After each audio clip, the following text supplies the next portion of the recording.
उसने आधी रात को बोतल खोली और जो जिन्न बाहर आया उसने सब कुछ बदल दिया। नीम गांव, राजस्थान की सीमा पर बसा एक पुराना नीम गांव। दिन में यह गांव जितना शांत दिखता था, रात में उतना ही रहस्यमय बन जाता था।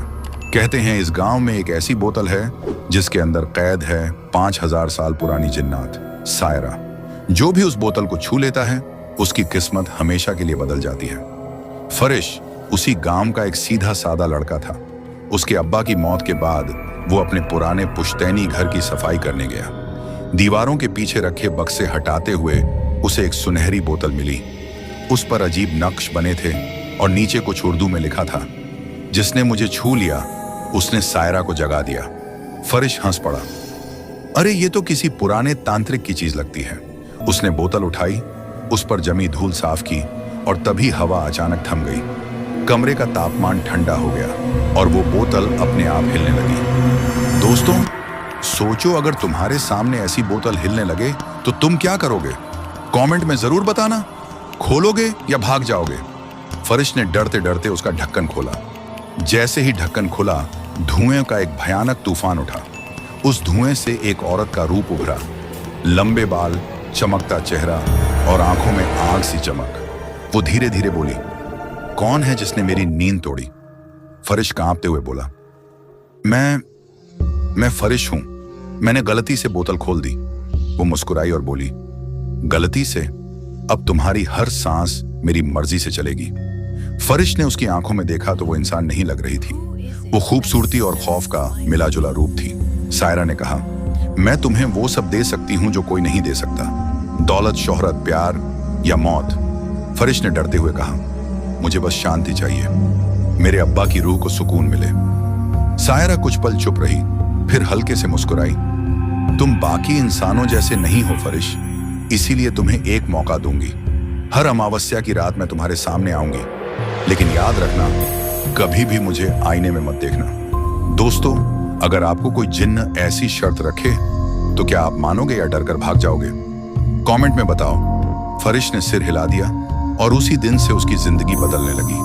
उसकी दुकान अचानक चल पड़ी, लोग उसका आदर करने लगे और गांव में उसके नाम की चर्चा होने लगी।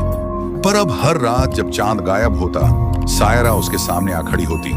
पहले तो फरिश डरता था, पर धीरे धीरे वो उसकी आदत बन गई। सायरा उससे बातें करती, कभी पुरानी दुनिया की कहानियां सुनाती, कभी उसकी तकलीफें सुनती।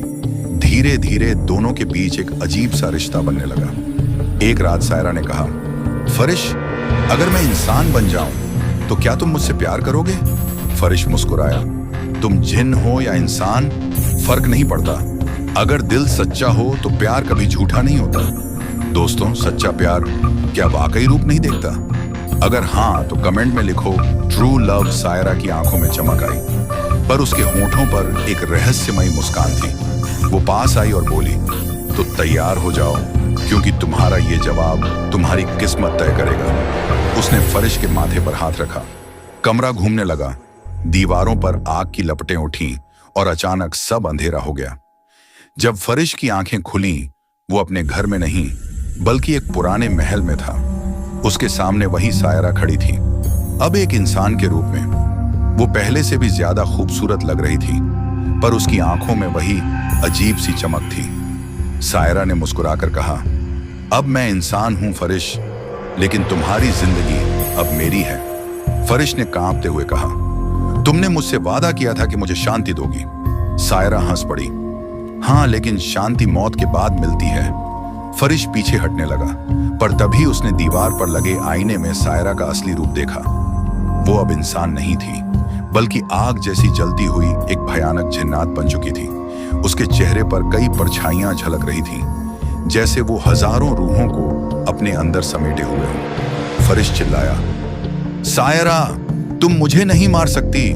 सायरा ने ठंडी आवाज में कहा, प्यार हमेशा किसी न किसी की मौत से शुरू होता है। और अगले ही पल पूरा महल धुएं में घिर गया। चीख की एक आवाज गूंजी और सब कुछ शांत हो गया। अगली सुबह गांव के लोगों ने उस पुराने घर में सिर्फ एक बोतल पाई, जिस पर लिखा था, सायरा फिर जाग उठेगी जब अगला फरिश उसे पुकारेगा। दोस्तों, क्या सायरा फिर से वापस आएगी? क्या अगली बार वो किसी और की जिंदगी लेगी? कमेंट में बताओ। अगर आप चाहते हो नीमा गाम की जिन्नात पार्ट 2 जल्दी आए तो कमेंट करो।